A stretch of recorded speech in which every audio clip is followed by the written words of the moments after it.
Hello दोस्तों, नमस्कार। आज है 17 जुलाई और हम 17 जुलाई से बनने वाला करंट अफेयर के क्वेश्चनों पर डिस्कस करने वाले हैं।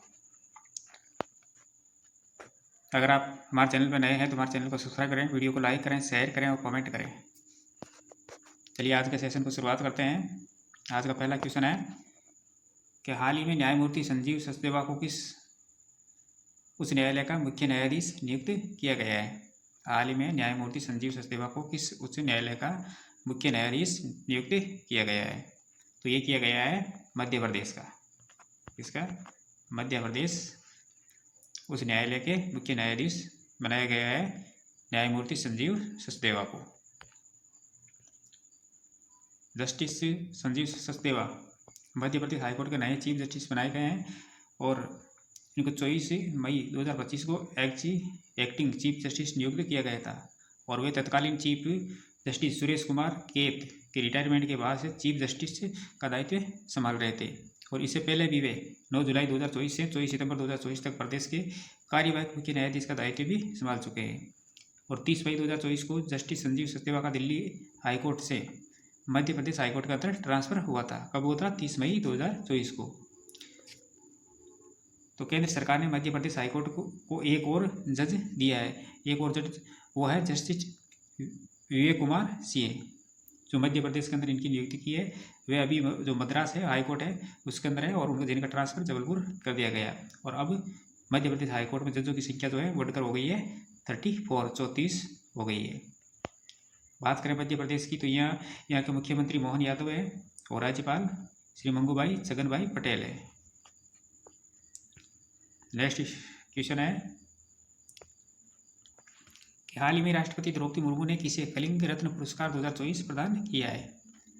राष्ट्रपति द्रौपदी मुर्मू ने किसे कलिंग रत्न पुरस्कार 2024 प्रदान किया है। तो ये क्या है? केंद्रीय जो शिक्षा मंत्री है धर्मेंद्र प्रधान, केंद्रीय मंत्री धर्मेंद्र प्रधान को दिया गया है। राष्ट्रपति द्रौपदी मुर्मू ने ओडिशा के कटक में आयोजित एक कार्यक्रम में केंद्रीय शिक्षा मंत्री धर्मेंद्र प्रधान को कलिंग रत्न पुरस्कार 2024 प्रदान किया है। ये पुरस्कार समारोह सरला साहित्य संसद के द्वारा आयोजित किया जाता है। किसके द्वारा? सरला साहित्य संसद के द्वारा, जो 15वीं शताब्दी की प्रख्यात उड़िया कवि आदि कवि सरला दास की 600वीं जयंती समारोह के दौरान आयोजित किया गया था। सरला दास को उड़िया साहित्य के आदि कवि के रूप में जाना जाता है और उन्होंने उड़िया महाभारत की रचना की थी। और कलिंग पुरस्कार 2024 जो ये पुरस्कार है ये सरला साहित्य संसद के द्वारा प्रतिवर्ष उन व्यक्तियों को प्रदान किया जाता है जिन्होंने शिक्षा, साहित्य, संस्कृति या सार्वजनिक सेवा के क्षेत्र में महत्वपूर्ण योगदान दिया हो। बात करें अन्य की तो इसी अवसर पर प्रसिद्ध उड़िया कहानीकार विजय नायक को सरला सम्मान से नवाजा गया है, जो राज्य का एक प्रतिष्ठित साहित्य पुरस्कार है और उन्हें समकालीन उड़िया साहित्य में उनके उल्लेखनीय योगदान के लिए ये सम्मान दिया गया है। चलिए नेक्स्ट क्वेश्चन में चलते हैं कि हाल ही में QS best student cities ranking 2026 में दुनिया का सबसे किफ़ायती शहर किसे घोषित किया गया है। हाल ही में QS best student cities ranking 2026 में दुनिया का सबसे किफ़ायती शहर किसे घोषित किया गया है। तो ये किया गया है दिल्ली को। किसको किया गया है? दिल्ली को। दिल्ली 1 नंबर पर है, मुंबई को 2 नंबर पर और 3 नंबर पर बेंगलोर और 4 नंबर पर चेन्नई। तो सबसे किफ़ायती जो शहर घोषित किया गया है वो दिल्ली को किया गया है। छात्रों के लिए दुनिया के सबसे अच्छे शहरों की सूची जारी जो हुई है, इसमें दिल्ली दुनिया के सबसे किफ़ायती शहरों के अंदर पहले नंबर पर है और टॉप 15 किफ़ायती शहरों की सूची में भारत है। भारत के बाद दिल्ली के बाद मुंबई का नाम शामिल है और इसके बाद बेंगलोर आता है। यूएस बेस्ट स्टूडेंट सिटीज जो प्रतिवर्ष क्वावरेली साइमंड्स के द्वारा प्रकाशित की जाती है और ये विद्यार्थियों और विश्वविद्यालय दोनों के लिए महत्वपूर्ण कई संकेतकों के आधार पर होती है और इनके शैक्षणिक प्रतिष्ठा, छात्र विविधता, किफ़ायती जीवन, नियोक्ताओं की सक्रियता और शहर की आकर्षकता शामिल होती है। इन सारी चीज़ों को देख के ये रिपोर्ट निकाली जाती है।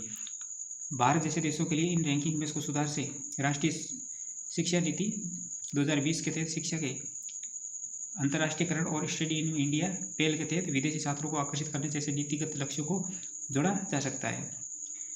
दिल्ली ने 96.5 अंकों के साथ पहला स्थान प्राप्त किया और मुंबई ने 100 शहरों में प्रवेश करते हुए 98 नंबर पर 100 शहरों में प्रवेश किया और 98 स्थान पर पहुंच गई थी। और बेंगलुरु ने 22 पायदान की शानदार छलांग लगाते हुए 108वीं रैंक पर हासिल की है और चेन्नई 140वें स्थान से बढ़कर अब 128वें स्थान पर आ गई है। नेक्स्ट क्वेश्चन है कि हाल ही में किस देश ने अंतरिक्ष में संचार उपग्रह प्रक्षेपित किया है। हाल ही में किस देश ने अंतरिक्ष में संचार उपग्रह प्रक्षेपित किया है? तो ये किया है इजराइल ने। किसने किया है? इजराइल देश ने हाल ही में अंतरिक्ष में संचार उपग्रह प्रक्षेपित किया है।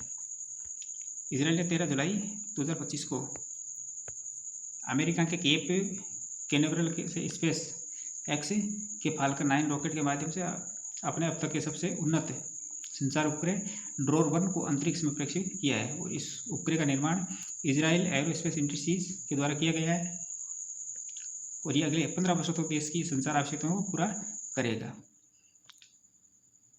IAI जो इजराइल की प्रमुख एरोस्पेस और रक्षा कंपनी है, तो 1998 में ओफेक 1 के प्रक्षेपण के साथ ही देश के अंतरिक्ष कार्यक्रम का नेतृत्व कर रही थी।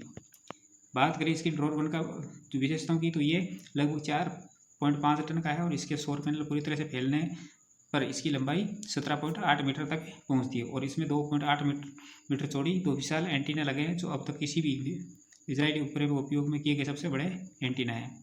ड्रोन 1 को बड़े क्षेत्र जैसे तेज और उच्च डेटा ट्रांसमिट की सुविधा उपलब्ध देती है और ये उपग्रह पृथ्वी की सतह से लगभग 36,000 किलोमीटर की भूस्थिति कक्षा में स्थापित किया जाएगा। कितनी? 36,000 किलोमीटर की स्थिति के अंदर, और लॉन्च के लगभग 2 सप्ताह बाद ये अपनी तय स्थिति के अंदर पहुंच जाएगा। नेक्स्ट क्वेश्चन है कि हाल ही में किस राज्य ने भूमि पंजीकरण के लिए MyDeed NGDRS पायलट प्रोजेक्ट शुरू किया है? किस राज्य ने भूमि पंजीकरण के लिए MyDeed NGDRS पायलट प्रोजेक्ट शुरू किया है? तो ये किया है हिमाचल प्रदेश ने। किसने किया है? हिमाचल प्रदेश ने। मुख्यमंत्री ठाकुर सुखविंदर सिंह सुक्खू के नेतृत्व में हिमाचल प्रदेश ने सरकार ने 11 जुलाई 2025 को राजस्व विभाग व्यापक डिजिटल सुधार की शुरुआत की और इस पहल की अगुवाई MyDeed NGDRS या national generic document registration system pilot project के तहत कर रहा है। और इसका उद्देश्य है जो भूमि पंजीकरण की प्रक्रिया को आधुनिक बनाना, फिजिकल विजिट कम करना और सेवा वितरण में तेजी लाना और भूमि संबंधी कार्यों में पारदर्शिता बढ़ाना है। यह कदम राज्य की पेपरलेस, ट्रांजेसलेस और कैशलेस शासन प्रणाली की दिशा में एक महत्वपूर्ण कदम है। MyDeed NGDRS के तहत प्रदेश के नागरिक अब कहीं से भी किसी भी समय ऑनलाइन भूमि पंजीकरण के लिए आवेदन कर सकते हैं और ये पायलट प्रोजेक्ट राज्य के 10 तहसीलों के अंदर शुरू किया जाएगा। 10 तहसीलों के अंदर शुरू किया जाएगा। नेक्स्ट क्वेश्चन है कि हाल ही में Gujarat international finance tech city यानी गिफ्ट सिटी का नया मैनेजिंग डायरेक्टर व चीफ एग्जीक्यूटिव ऑफिसर किसे नियुक्त किया गया है? Gujarat international finance tech city gift city का नया मैनेजिंग डायरेक्टर और चीफ एग्जीक्यूटिव ऑफिसर किसे नियुक्त किया गया है? तो ये किया गया है संजय कौल को। किसको किया गया है? संजय कौल को। 15 जुलाई 2025 को संजय कौल को Gujarat international finance tech city यानी गिफ्ट सिटी का नया मैनेजिंग डायरेक्टर और चीफ एग्जीक्यूटिव ऑफिसर नियुक्त किया है। कौल 2001 के बैच के केरल कैडर का IAS ऑफिसर है और कौल की नियुक्ति गुजरात सरकार के जनरल एडमिनिस्ट्रेटिव डिपार्टमेंट यानी GAD के द्वारा जारी एक नोटिफिकेशन के जरिए की गई है। वे तापन रे की जगह लेंगे। इनसे पहले कौन थे? वो तापन रे। वो 2019 से इस पद पर है और कौल 3 साल के लिए या अगले आदेश तक डेपुटेशन पर भी ये जिम्मेदारी संभालेंगे। वे वर्तमान में केंद्रीय संस्कृति मंत्रालय में ज्वाइंट सेक्रेटरी के रूप में कार्यरत है। वर्तमान में कहाँ है? केंद्रीय संस्कृति मंत्रालय में joint secretary. Gift city Bharat का पहला इंटरनेशनल फाइनेंशियल सर्विसेज सेंटर और ग्रीनफील्ड स्मार्ट सिटी है जो अहमदाबाद और गांधीनगर के बीच 886 एकड़ में डेवलप हो रहा है।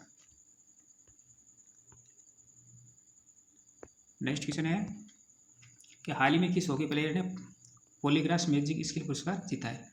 हाल ही में किस हॉकी प्लेयर ने पॉलीग्रास मैजिक स्किल पुरस्कार जीता है?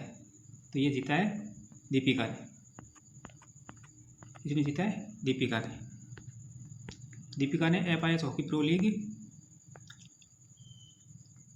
2024-25 में भुवनेश्वर चरण में पॉलीग्राफ मैजिक स्किल पुरस्कार जीता है। दीपिका ने वर्ल्ड नंबर 1 नीदरलैंड के खिलाफ सिंगल फील्ड गोल किए थे और ये मैच भुवनेश्वर के कालिंगा स्टेडियम के अंदर खेला गया था। दीपिका पॉलीग्राफ मैजिकल स्किल पुरस्कार को जीतने वाली पहली भारतीय खिलाड़ी बनी है। वहीं मेल कैटेगरी में बेल्जियम के विक्टर वेगरेज ने अपने मिडफील्ड कौशल के लिए पुरस्कार जीता है और ये पुरस्कार हॉकी में इंडिविजुअल स्किल के लिए दिया जाता है।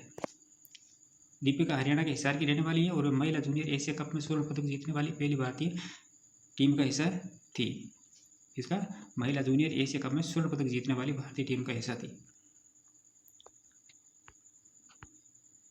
नेक्स्ट क्वेश्चन है 2025-26 में प्रधानमंत्री जन धान्य कृषि योजना के तहत कितने जिलों को कवर किया जाएगा।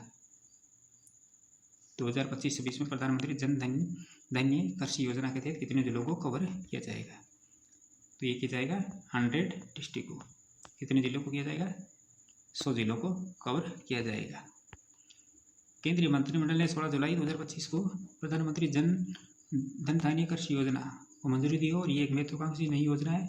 ये योजना 2025-26 से शुरू होकर 6 वर्षों तक चलेगी। कितने वर्षों तक 6 वर्षों तक।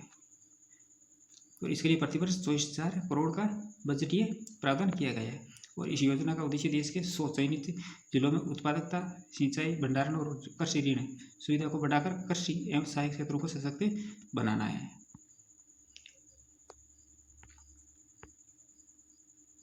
प्रीवियसली क्वेश्चन का रिवीजन कर लेते हैं। हाल ही में भारत सरकार ने भारतीय जीवन बीमा निगम का नया प्रबंधक निदेशक और मुख्य कार्यकारी अधिकारी आर दोराईस्वामी को नियुक्त किया है। आंध्र प्रदेश राज्य में देश का पहला AI प्लस कैंपस स्थापित किया जाएगा।